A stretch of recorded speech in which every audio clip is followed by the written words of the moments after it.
राणेंच्या वाढदिवसानिमित्त वांद्रे परिसरामध्ये कार्यकर्त्यांनी हिंदू गब्बर लिहिलेले बॅनर लावलेत आणि त्यावरून ठाकरे गटाच्या अखिल चित्रेंनी टीका केली आहे। राणे हे गब्बर नाहीत तर हिंदूचा रब्बर वळवणारे रब्बर आहेत अशी टीका त्यांनी केलेली आहे।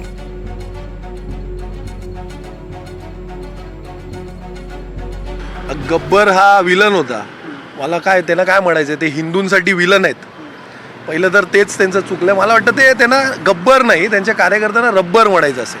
कारण काय आहे ना, ते रब्बर कसा वळतो पाहिजे तसं ते वळतात। ते नेहमी म्हणतात की त्यांचा 39 वर्षाचा शिवसेनेचा प्रवास आहे। मला वाटतं त्यांचं वय तेवढं मॅच होत नाही, वडिलांचा दाखला देतात। राहिला प्रश्न त्यांचाच प्रवास चालू झाला काँग्रेसमधनं तो वळला कुठे, स्वाभिमानकडे। मग स्वाभिमान ठेवलं गहाण आणि मग गेलं भारतीय जनता पार्टीत।